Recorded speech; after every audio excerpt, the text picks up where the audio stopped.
Welcome back, my friends, to Drunk on Writing and the latest addition to the Stephen King Dissections, brought to you in part through the patronage of Aria North and the Cinephiliac. Today we're continuing our deep dive into Pet Sematary, meaning if you haven't seen the previous episodes, the one about the original novel and the one about the 1989 film adaptation, you might want to go back and do that. Correct that wrong, because they're all building on each other. And today, we're continuing that with a listen to, the 1997 BBC Radio 4 dramatization of the novel, which originally aired in 6 half-hour episodes, but was later recut into 3 slightly awkward episodes with a little too much interlude music and some weird jump cuts, and that's the version that you would hear on YouTube if you happen to see it. If possible, be sure to listen to this in the half-hour format. I think it's probably the best way to do it. Not that there's nothing wrong with the music, mind. I mean, the music's great. It's an original composition by David Chilton and Nick Russell Pavier. It so perfectly adds to the ambiance, the tension of this story, especially when coupled with the amazing sound effects. No, we don't get anything maybe nearly as prolific as that ticky-tape sound from the film adaptation. You know the one I'm talking about. But we do get some pretty cool effects and a rather just gnarly series of squishes. No, it's your turn to be it. Oh, Lord, sweet Lord. It. And I mean, how can you go wrong with something like that? Right? Now, the production starred John Sharian, Briony Glassco, and Lee Montague. It was adapted by Gregory Evans and directed by Gordon House, both of whom, for this episode, provided exclusive commentary, thoughts, and background information on the production. How cool is that? This is like the first time that Drunk on Writing is providing something new to the Stephen King fandom community, and I'm extremely proud of it. Thank you both for contributing to this episode, to this project, because, frankly, when I started researching this one, there was very little to be found about it. In fact, what I have discussed so far, what has been mentioned so far in this introduction, is pretty much what I was able to find, which is kind of a shame. I mean, this is, we're like 25 years later, and this is Pet Sematary we're talking about. Come on, journalists, what are you doing? You're not doing your job. I mean, this is culturally relevant stuff. Give me more than, oh, it was released here and it starred here. Give me more. I get it. You know, it's because it's an audio drama, right? Can't see it, can't run your VO over B footage. But you know what? We're here to get drunk on writing. No matter the format. Whether that's a book, a film, or, in this case, a radio drama. Which also reminds me, if you enjoy this episode, please be sure to like it. Please share it with your friends. Please subscribe to the channel if you're feeling really randy about this episode. Head on over to drunkonwriting.com and sign up to get more episodes more often and just, help the show grow, because we love our patrons over there. We do. They're friends, they're family. Now, I'm relatively new to the world of radio dramas, I have to say. I think the really only experience I have with the format is probably We're Alive, A Story of Survival, and I really only got into that one because of Greg Miller from Kind of Funny. He recommended that. I think he was actually on the show at one point, and I gotta say, I really dug that one. I actually went through and listened to it again after it was all complete. So it was that one and that short one about the dentist that Stephen King talked about in Danse Macabre. What? The drill? What are you going to do? Nothing important. Just going to drill a little hole to let out some of the lover boy. I dug that one too. I think I like radio dramas. I think they're kind of neat. I think I really kind of dig them. I mean, I certainly dug this Pet Sematary adaptation, and while this may be the first audio drama that we're talking about here on this channel, it certainly won't be our last, especially because this isn't the first Stephen King radio drama to come out.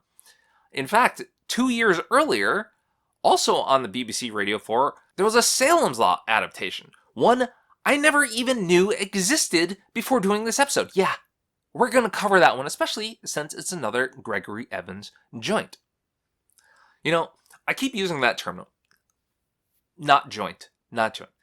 Radio dramas. I keep using that term, and you might not even know what that is. You might just think that's some kind of souped up audiobook. It's not.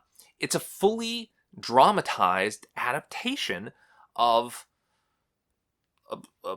a piece of writing. You know, it's basically like a film or a play, but here it's without visuals, told entirely through dialogue, through music, through sound effects. Used to mostly be called radio dramas, and it was back in like the 1940s, 1950s. It was the height of popular entertainment. Remember that bit in A Christmas Story where he sends away for the thing about Little Orphan Annie? He's listening to the radio and he's all obsessed with it. Yeah, that's what it was. Then, of course, TV happened. But I gotta say, I think radio dramas, aka audio dramas, are really starting to come back thanks to the magic of podcasts. And I really gotta say, I really hope we get more Stephen King adaptations coming down the pipeline in terms of audio dramas, because I think his stories lend really well to this medium. As Mr. Evans told me, audio versions, I mean full dramatizations like this one, not readings, of King's novels and stories work really well.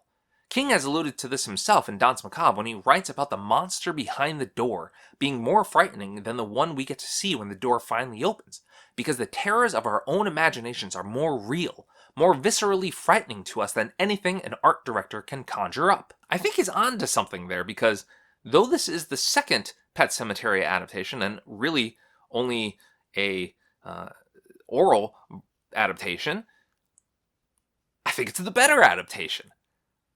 Even with Mr. Evans telling me, this was a tough story to tell because it's so desperately dark, maybe the darkest of all King's novels, which really is saying something, since it deals with the death, and worse, of a child.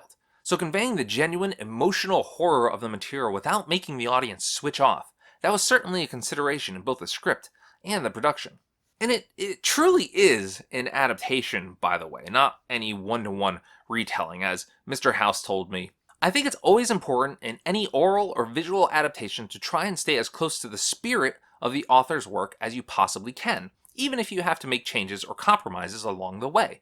Gregory, being a Stephen King aficionado, made this project a lot easier for me, as I knew his script would not be taking undue liberties with the original novel. Though it does include some rather brilliant changes, I think, made to ensure that nothing was lost in translation. Like the way that Ellie comes into Lewis's room the morning after his dreamlike trip up to the cemetery and points out the scratch on him. Dad? What have you done to your arm? What? Your arm, Dad.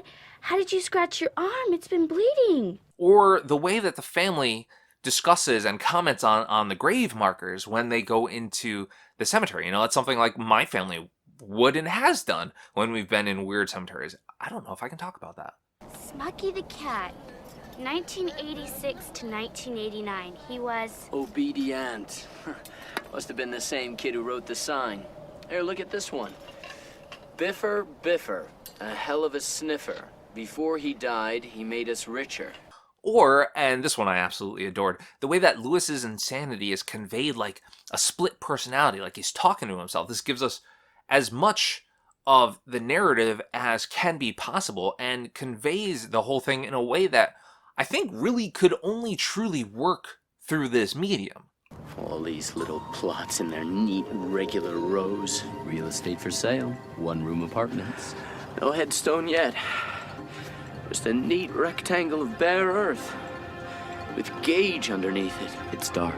The gate's unlocked. You could easily come back here with a pick and shovel. Oh, yeah, and be charged with vandalism, grave robbing, lose my job. You're talking about jobs? You could bring Gage back. Your son could live again. I'm supposed to believe that? But that's the magic of radio, right? And probably why back in February 1995, after he had wrapped his Salem's Lot adaptation, Gregory Evans apparently wanted to jump right back into it because he pitched this to Gordon House. I was, Evans told me, still am, a big fan of Stephen King's work. Gordon was enthusiastic about the idea, partly because his son was a massive King fan, but also, mainly, I hope, because he and I had worked together a lot before this, and we liked and respected each other.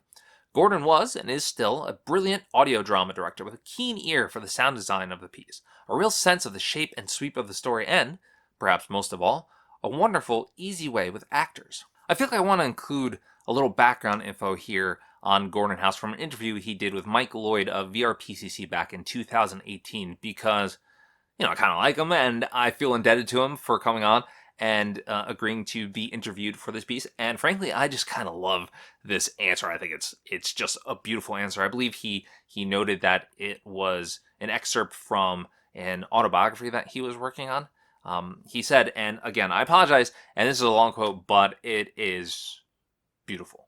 It was 1960. I was 11 years old. All right, okay. I'm going to slightly truncate it a little bit here. You can see the full thing in the reference link in the description below, and we're going to continue with... we're going to continue here. I had been listening to a radio play, something I had rarely done in the past, and it had, astonishingly, reduced me to tears. Tears I desperately tried to hide, shamefaced that my mother, of all people, should see me blubbing. The play was no great work of art. I can't remember the title or its author, but its pivotal moment will live with me forever. A father is out at sea with his son and his son's best friend. The boat hits a rock and rapidly starts sinking.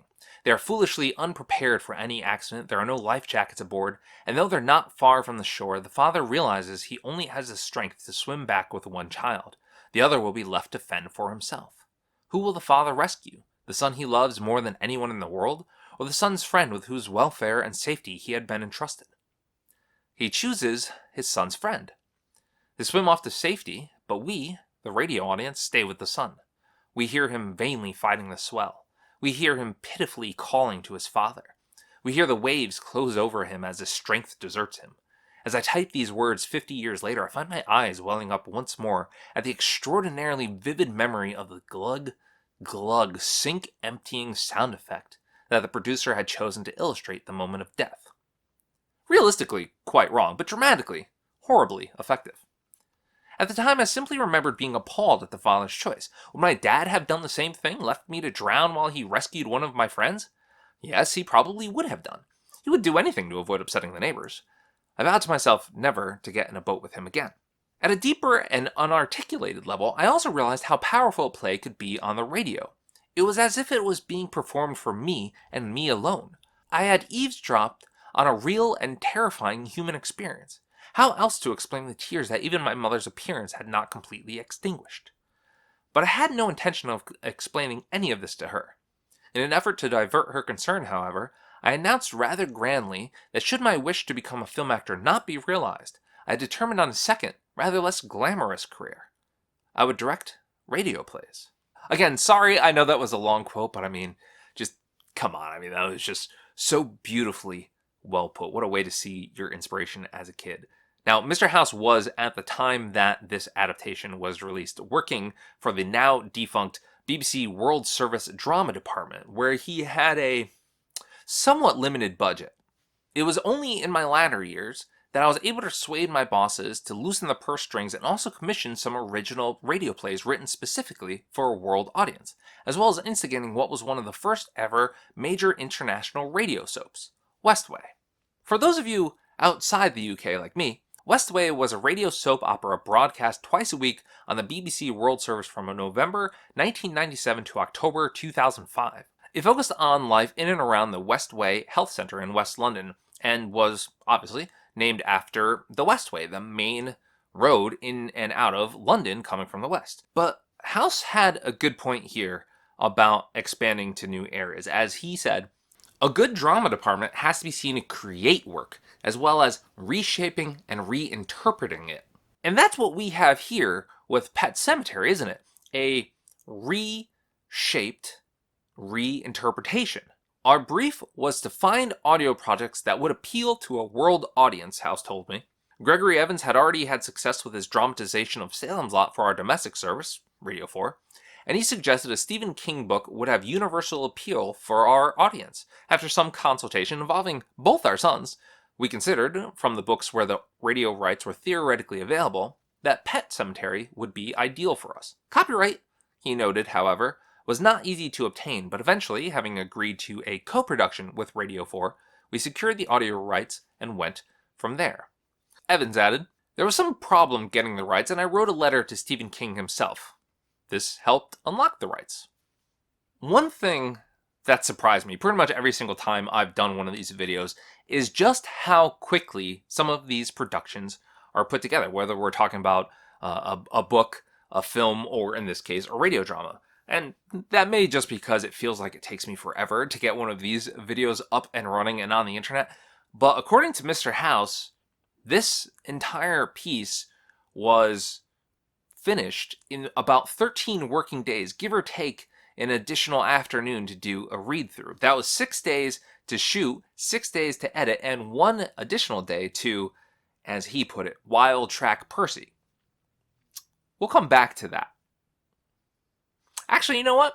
No, that's a perfect jumping off point to talk about the cast and the casting.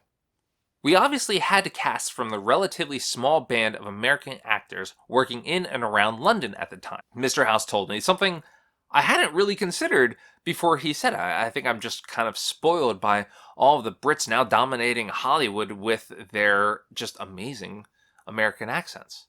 I had worked with John Sharian, House continued, and thought he would be ideal for Lewis, and I think he was. Lee Montague, who plays Judd, had also performed in several radio plays for colleagues of mine, and came thoroughly recommended. I was very pleased with his performance too. Briony, Glassco, Helen, Horton, Liza Ross, and Kerry Shale had all featured in numerous radio productions, some for me, and I benefited from their experience. Mr. House went on to add, "The difficulty in any radio recording is the short time one has to work with the actors. This was recorded in less than a week, because of the financial restrictions which radio always has, and which are even worse now. My whole yearly budget at World Service would barely have been enough to fund a single play at the National Theater, let alone a Hollywood film, so you rely hugely on casting well and your actors doing quite a bit of unpaid preparation beforehand." Let me just give a quick rundown of the main cast list here, just because that information was slightly more difficult than I anticipated it would have been to find. John Sharian was, again, Lewis, very much our lead here, and bringing a rather, at times, wimpy Richard Dreyfuss-like voice to the production. Though I will say, and this might be a little bit of a deep cut, maybe only 2 of you will possibly ever quite get this, that it also reminded me a lot of Emile Hirsch's performance as Henry David Thoreau in 2017's Walden, A Game. "I went to the woods because I wished to live deliberately, to front only the essential facts of life, and not, when I came to die, discover that I had not lived." You hear it, right? I mean, it's not just me. I wonder if there's some kind of weird connection there somewhere. Anyways, that whole Dreyfuss thing is probably just the Stephen King and the characters shining through. And, you know, funny enough, around the same time that this came out, John Sharian was on set for The Fifth Element, which filmed in London. You can spot him briefly in the Fhloston Paradise scene. I think this is him right here. But if it's not, here's him in The Machinist, where he played Ivan.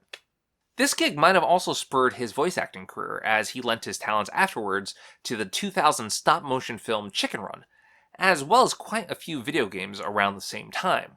Briony Glassco, who you'd most recently have seen in The Girlfriend Experience, but who's also a communication skills coach, yeah, I could probably use her for this show, voiced Rachel. And while, like the book, Rachel's rather underused as a character here, Glassco's performance is just top notch. I mean, she can get her cry on. My God, it's beautiful. And the way she conveyed the Zelda story, wow. She was 2 years older than me, and she caught it, and she died in the back room like a dirty secret. A dirty secret.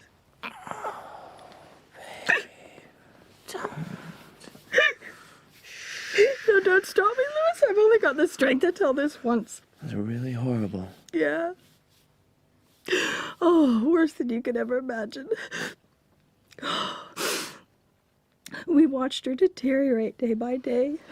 There was nothing anyone could do except give her drugs for the pain. Oh, she was in pain all the time. Stepping in for Judd here was Lee Montague, best known for his roles in 1952's Moulin Rouge and 1972's Brother Sun, Sister Moon, though he, unfortunately, perhaps fortunately, didn't do it with much of a main accent, at least not one that I could recognize. Perhaps that was just a result of the limited casting pool. Perhaps, maybe the BBC listeners weren't quite ready for that Yankee drawl. I don't know. It was still pretty great though, so honestly, who cares? By that time, they'd abandoned the place because of the Wendigo. Some sort of spirit. Yeah. The Indians believed that if the Wendigo would walk through their village and touch them, gave them a taste for the flesh of their own. Cannibalism? Yeah. We also have Sarah Benichou as Ellie, Stuart Milligan as Steve, Helen Horton as Norma, Mark Bonnar as Victor Pascow, who thankfully has such a limited role here, does never overstays his welcome. It's fantastic. And Alice Arnold as Holly, William Roberts as, there's actually a lot more cast members in this than I would have figured, so I'm just going to stick it into the description below. Be sure to check that out. I think this is like the third time I mentioned it, so yes, look in the description below, get all of the more pertinent information, though, of course, we do need to come back to Percy, don't we? This particular cast was diligent, enthusiastic, and very easy to direct, and the whole process, with one exception, went very smoothly, Mr. House told me. The exception was recording young Gage. Now, Gage is heard very little throughout the production, mostly just represented by some childish cries and giggles. That is until the third half-hour segment, the beginning of part 2 on the YouTube clip. A section I rather love. Oh, Daddy! Hey, how about that? Got it up first shot. Fly in it! Fly it higher! Fly Yeah! it higher! Yeah! Woo! The kite soared into the blue. As it rose higher, higher, higher, I felt myself go up, go into it, until I was staring down on the world, as cartographers must see it in their dreams. The field was a rectangle, white and still after the snow. Below it, I could see the dark strip of the road, and beyond that, the river, cold gray band of steel. Gage, What? you're flying it now. You're at the controls, my man. It's your kite. Dad, flying it! Yeah, that's right. Pull the string, that's it. Hey, look at his swoop. Pull the string. It was a moment with Gage I never forgot. Just as I'd gone up into the kite, now I felt myself go down into my son, until I was in Gage's tiny house, looking out of the windows that were his eyes at a world that was huge and bright, where Vinton's field was as big as a prairie, and a kite soared miles above me. I love you, Gage. I love you, Daddy. And Gage, who now had less than 2 months to live, tugged at the string that was drumming in his fist and made the kite swoop and dive. Though, of course, Gage is most notable as a character for his ending. The book's ending, the film's ending, that ending, which leads us to this simply fantastic anecdote from Gordon House, who said, "While the great majority of the drama was recorded in a BBC radio drama studio, my assistant and I went up to an American Air Force base in Britain to wild track Percy Helm, whose parents had newly arrived in the UK, and which meant Percy would still have a genuine American accent. But of course recording by an Air Force base meant constant interruptions while huge planes landed or took off. We eventually found that Percy's bedroom was the quietest room in the house, and Miriam, my assistant, and I went up there to record, while his mother stayed downstairs. I was grateful for this as I spent most of the next half hour teaching Percy to be nastier and nastier with phrases like, 'I hate you, Mummy, you bitch,' which are not really things you should be encouraging 5-year-olds to say. When we had finished, I came downstairs a little guiltily to be met by Mother. 'Percy was great,' I said cheerfully. I know, she replied, looking a little pale. I was listening on the baby monitor. That line was ultimately cut, by the way, but it certainly doesn't make the climax any less compelling, any less effective. You know, I think I said last time that with the film, that was my favorite part of it. And while here, it never quite lives up to that same level, that same shock value of when we walk in and we see Gage and you're just like, whoa. Here, it doesn't matter. I was still completely caught up in it. I was gripped. And that's even without the whole Zelda build-up going into it as well. I mean, she's barely even seen or heard, however you want to put it, relegated back to a character study for Rachel as she is in the book.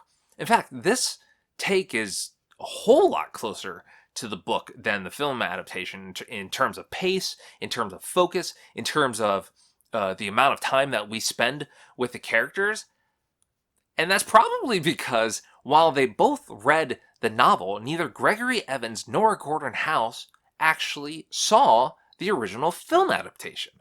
No, I deliberately didn't want to watch the film, Mr. House told me when I asked, as I didn't want to influence the way I directed the project, and I haven't seen it since, though that is simply because I haven't gone in search of it. I'll be quite happy to watch it now. Mr. Evans told me similar. I didn't see the movie of Pet Sematary before writing the scripts. Despite having a screenplay by King itself, it had a rather schlocky reputation, though generally if I'm going to dramatize a novel that's already been filmed, I'd choose not to watch the movie. I don't want someone else's vision to color my own. I feel like I would have to, personally, learn from other people's mistakes, possibly see something in a new light, a new direction that you hadn't possibly considered before. For instance, here, with this audio drama, it did that for me. It might be because it's closer to the original source material, but I think it's because Mr. House and Mr. Evans are correct. With an audio drama where you hear only the emotions, where you're not distracted by the minutiae surrounding it, it feels like eavesdropping. It feels like I'm part of the scene, like I'm just off camera, as it were. And so here, because of that, I feel I got a new perspective on the story. So many thoughts raced through my brain as I was listening to it, which is really kind of interesting. Like the trail to the Pet Cemetery, all right? Let's go with me here. Originally described in the book this way. At the edge of the field, where the lawn stopped and high summer grass took over, a path about 4 feet wide had been cut smooth and close. It wound up the hill, curved through a low stand of bushes and a copse of birches, and out of sight. Here, detailed much the same. Remember that path your little girl mentioned? A wide grass path going into the trees. Goes through the woods for more than a mile. But here's the thing that I started to think about while I was listening. How do the kids get to the trail? Are they going up that road, the one that is killing all the pets? Are they bringing their lawnmowers up that road too? I mean, the trail itself is like a mile long, I think we're told. A mile ain't short for a kid. And why are they going so often? I mean, are pets dying that often? Are they going up when a pet is not dead? I mean, are they going up to drink, to hang out? Are they older? Are they driving up there? Do they drive? Because if they do drive, I would have hoped that one of them would have changed the misspelled Pet Cemetery sign. I know I would have. Pet Sematary. Oh, no prizes for spelling. I also am really starting to hate Judd. I started this whole thing out by saying, I want to have a beer with him. I love this guy. He seems so cool. But why is his reasoning for bringing Lewis and Church up to the Micmac burial ground that Ellie needs to learn that sometimes dead is better? Kids need to know that sometimes death is better. Why couldn't it have just been, well, hey, I owed you one, and this way your cat's not dead, and your daughter's happy, and everything can go on. I mean, that's perfectly friendly, that's perfectly reasonable, a great way to pay someone back, this new friend back who just saved your wife's life. Yes, that I would get, even if it's a little bit sick. But for him to say, I'm teaching your daughter a life lesson, and she won't be afraid of death no more because, she's going to have this zombie cat that kind of sucks a little bit, but it's okay. No. I mean, who does this guy think he is? Judd, you suck, man. You really super kind of suck. But you know who suddenly sucks a little bit less, in my opinion? Bill Baterman, Timmy's dad, who is such a haunted mirror for Lewis. No longer just a cautionary tale as of this telling. I mean, I felt bad for the guy.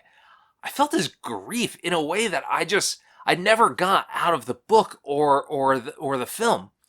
And the same with Irwin Goldman, the guy who I thought made for a good demon head last time. Yes, he still deserves a punch in the mouth, but you really end up feeling for Lewis's father-in-law here, especially with those last few phone calls. But it was hard for Dory and me, too. Dory almost had a breakdown. Did she? And ever since, we've clung to Rachel, tried to protect her, to make up for not being there. Please, Mr. Goldman, Irwin, no more. Please, I can't take any more. Let me apologize, Lewis, please. That's what I called to do. And the way he says that one line, almost begging Lewis to be there for his daughter. Lewis, when Rachel gets there, make her come back. And you must come with her. Your son is dead, Lewis, but your daughter is very much alive and she needs you. Yeah. Thanks, Irwin. We'll do that. And Lewis, he just doesn't care. It's amazing. He honest to God cares less about his daughter than his son. It's terrible. Absolutely terrible. Huh. I wonder if that's a potential subtext to the story I never considered. I rather hope not. Huh. I'm going to look into that for the next episode, but before I start to do that, I asked Mr. House and Mr. Evans their thought as of today, or, when I did the interview, their thoughts and opinions on the production and whether they would have done anything differently. Mr. Evans told me, I tend not to look back at past projects, though very occasionally it's a pleasure to do that. But since we made it a quarter of a century ago, I certainly hope I do some things differently. Otherwise, what have I learned in the last 25 years? Plus, the world is different now. Mr. House was a little more verbose, but I think you're going to like his answer. It was an odd experience re-listening to the production yesterday, he told me. But an enjoyable one too, as very quickly I got caught up in the story, quite forgetting how it panned out, and even at times that I had directed it. I had forgotten too that we had dead characters narrating the story, which made Judd and Rachel's deaths all the more dramatic for me. But I was pleased and proud of the production, and particularly admired Greg's dramatization. And I think Greg created a really powerful oral script, which the actors, by and large, did more than justice to. That said, of course there are things I might do differently now.